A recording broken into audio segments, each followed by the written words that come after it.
back. In this video, we'll discuss on how to do a literature review and identify research gaps. And this is a very essential step in your research project on basically how to decide, is your research needed? Is what I'm doing really targeting a specific gap? Is my research question novel? Is it addressing something that somebody else has already done and I'm doing it in a better way? All these questions will be answered using a good literature review to identify the research gaps. Okay, so let's start. Step one, we need to understand the purpose of the literature review. Why am I doing it? The purpose is to explore what's already been done in your field. Helps you understand the key concepts and trends in the literature, in the research literature, avoid duplicating existing work, identifying areas where most research is needed or more research is needed, and most people have failed. And this is where research gaps come in. So this is the key. We do a literature review ultimately to identify research gap. Think about it as mapping knowledge landscape that has been done so you could find uncharted territory, something or some place where nobody else have gone before. And this is very interesting. So we start by collecting high quality, credible sources. And this is very important. I'm going to re-emphasize credible sources. Not everything you see on the internet, anything you see in the library is credible. So make sure you're using academic databases like PubMed, IEEE, Explore, ACM, Google Scholar is fine as well, Scopus, Elsevier, all these are credible publishers of journals and conferences that you can refer to. Again, look at reviewing recent papers, summarizing a lot of literature. This is what we call literature reviews done by others, systematic literature reviews that you can use as a basis to your literature as well. So keep your search focus, use specific keywords like and, or, not to narrow down your results. So for example, AI and healthcare cancer detection. So I will see all the papers related to this published recently. Machine learning and healthcare. So these are ways to narrow down your literature. Now we need to organize. We get a lot of papers. So step one, as we said, we need to understand why we're doing it. Step two, we need to start doing it by gathering credible resources and papers published. Step three, we need to organize all this. So when you have all these sources, we need to organize them. Again, there are many tools on the internet. Again, Zotero, Mendeley, EndNote, if you've used them, this will help you manage your citation, manage your references. Even within Word, Microsoft Word, you also have tools you can use. Ideally, I need to organize them, to put them in clusters, in teams. So typically, we will group our studies into categories based on themes, methods, or findings. For example, you're looking at researching AI in healthcare, you might group them into AI applications or applications in diagnostics, applications in treatment, maybe ethical challenges for AI in healthcare. All these will be bundles or clusters of research that I'm reading.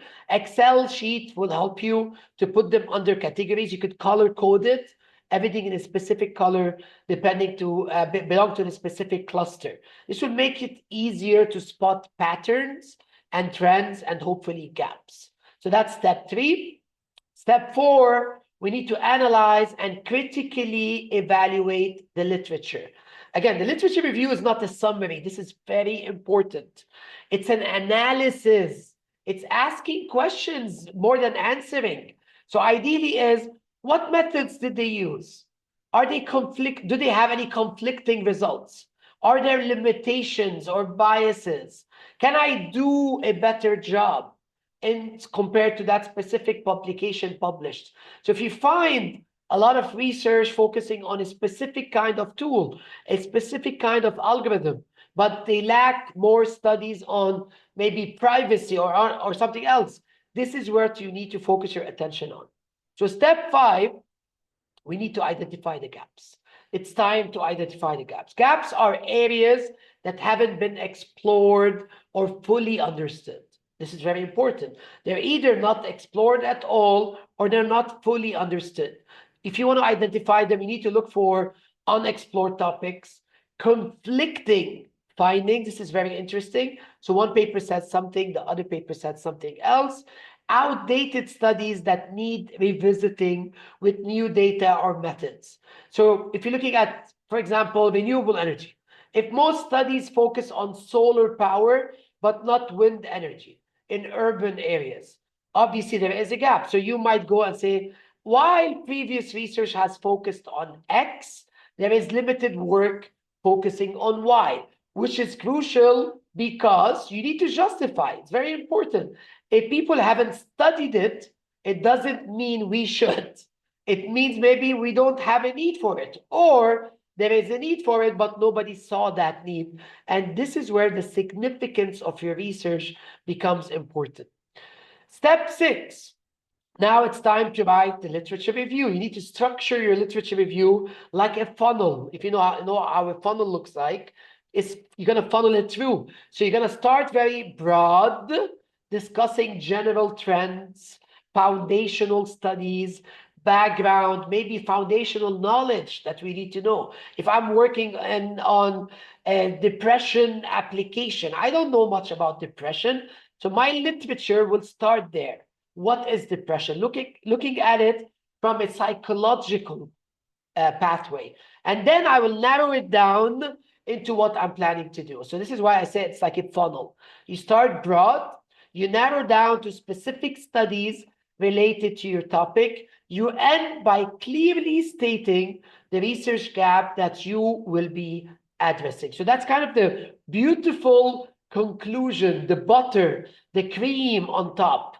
So you start broad and narrow it down until you end up with the research question. So for example, you could say, despite significant advancements in AI-driven diagnostics tool, there is limited research on its real-time application in healthcare settings. This study aims to address these gaps. So you see how we put them into context. We come and say, oh, we have a lot of work, but not much has been done in this aspect, and there is a need for it. Therefore, we will be that need. You are the medicine to the research disease. You're finding the solution to an existing research problem.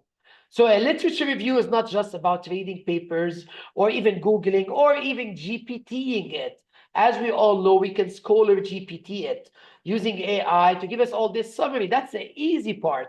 It's about connecting the dots and finding opportunities to contribute to something new. I always say, every problem, there is an opportunity. Thank you so much, and see you in the next video.